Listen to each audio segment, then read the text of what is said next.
Channel Pune বলে আছে সবাই কেমন আছে, সবাই ভালো আছে। আমি তো অনেক ভালো আছি। আর দিদিও তো আজকে একটা অনুষ্ঠানে যাচ্ছে আর আমি সকালবেলা থেকে শাড়িটা পরে রয়েছি। দিদি আসছে আজকে 10 দিনের দিন, তো দিদি জামাই বাড়ি মানে শ্বশুরবাড়িতে আসে, বাট ওরাও আসছে। আর আমাদের একটা ইনভাইট আছে, মানে বিয়ের অ্যানিভার্সারি একটা এরকম আছে, তাই যাচ্ছি। আসবি? আয়। তা দেখো আমি এখানে কিন্তু রেডি হয়ে নিচ্ছি, পুরোভাবে কমপ্লিট। তার জন্য একটু আয়নায় তোমাদেরকে দেখাচ্ছিলাম, আর এখানে আমি একটু ফ্যাশন মারছিলাম। তারপর বাইরে থেকে বেরিয়ে পড়লাম। বেরিয়ে পড়ার পর আমরা গেলাম বাইকে। আমার হাতে একটা গিফট ছিল, আর এটা হলো একটা নেমন্তন্ন বাড়িতে।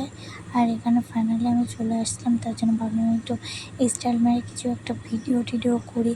তা ফাইনালি নেমে বাড়ির থেকে তাদের বাড়িতে থেকে গেলাম, গিয়ে তোমাদেরকে একটু টুকটাক দেখানোর চেষ্টা করলাম। এতটা গরমের ভেতর যেয়েছি, তারপরও দেখালাম, যতটুকু পেরেছি ততটুকু দেখালাম। আর এখানে দেখো আমাকে একটু চেয়ারে বসতে দিল, আর কথা বলছিলাম। আমরা হাসছি, মানে অনেক হাসির ব্যাপারে অনেক কথাবার্তা চলতেছিল। তাই একটু আর আমাকে কেমন লাগছে অবশ্যই কমেন্ট করে জানাও। আর এখান থেকে কিন্তু আমরা বেরিয়ে একটা মানে কি বলবো জামরুল গাছের খোঁজে চলে গেলাম একটা কাকা বাড়িতে, না হোক যার বাড়িতে হোক গেলাম আমরা। গিয়ে মানে ফল নেবো, আর এখানে আমার সাথে একটু কথা বলছিল তোমার বাড়ির কোথায় বা কিছু। আর আমি এখানে একটু ব্যাক ক্যামেরা করে আমি তো দেখাচ্ছিলাম, তেমন আমার ক্যামেরাম্যানটা ছিল না, তার জন্য আর হয়নি। যতটুকু পেরেছি ততটুকু দেওয়ার চেষ্টা করেছি। আর এখানে দেখো জামরুল গাছের কাছাকাছি চলে আসছে, আর এখান থেকে নিয়ে অলরেডি আমি একটা ছিঁড়ে আমি খাওয়া শুরু করে দিয়েছি। বলছি যে আমি যাবো কোথা দিয়ে যাবো কোথায়, তারপরে এখান থেকে নিয়ে কিন্তু আমি অলরেডি খাওয়া শুরু করে দিয়েছি।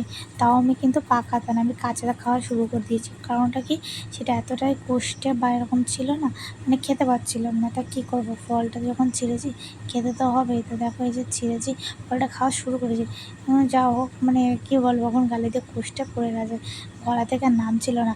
তারপর দেখাচ্ছিলাম, দেখো গাছ ভর্তি, মানে এত এত এত বলতে না বোঝানো বড় ভুল হবে, মানে এত পরিমাণ হয়েছে।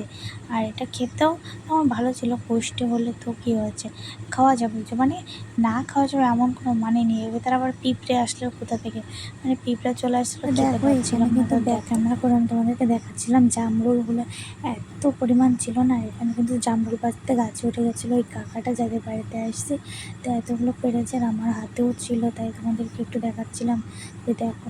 আর আমি কিন্তু এখান থেকে জামরুল খেয়ে তাদের বাড়িতে চলে গেছিলাম। তাদের বাড়িতে এখানে বসে একটু ভিডিও করছিলাম, আম খেতে দিল, জামরুল বাস খেতে দিল, তার জন্য একটু বসেই দেখাচ্ছিলাম। বাট আমি এই একটা থলি নিয়েছি, আর বাদবাকিগুলো আমি খেয়েছি। আর অনেকগুলো ছিল তাদের আত্মস্বজনকে দেবে, তার জন্য। আর এখান থেকে আমি কিন্তু বাড়ি যাওয়ার জন্য বেরিয়ে পড়েছি বলতে কি, আমাদের যেখানে নিমন্ত্রণ ছিল সেই বাড়ির দিকে চলে আসছে। তাই দেখো পিছের ওই কোনার বাড়িটা আমাদের নিমন্ত্রণ ছিল, সেখানে চলে গেছি। তার এখানে দেখো সত্যি কিন্তু আমাকে এতটা ঘামার ভিতরে ভালো লাগছিলো, সত্যি বলবো। আর এখানে আমি একটু দেখানোর চেষ্টা করছিলাম, দেখো সবাই খাওয়া দাওয়া করে কমপ্লিট করার পর আমি যখন চলে যাচ্ছিলাম, তখন এখানটায় সবাই ওরা খাওয়া দাওয়া করছিলো। কিন্তু আমার টাইম ছিল না যে তাদের মধ্যে বেরিয়ে যেতে হবে, কারণ ওদিকে আমাদের তো একটা অনুষ্ঠান বাড়ি রয়েছে বা কিছু রয়েছে।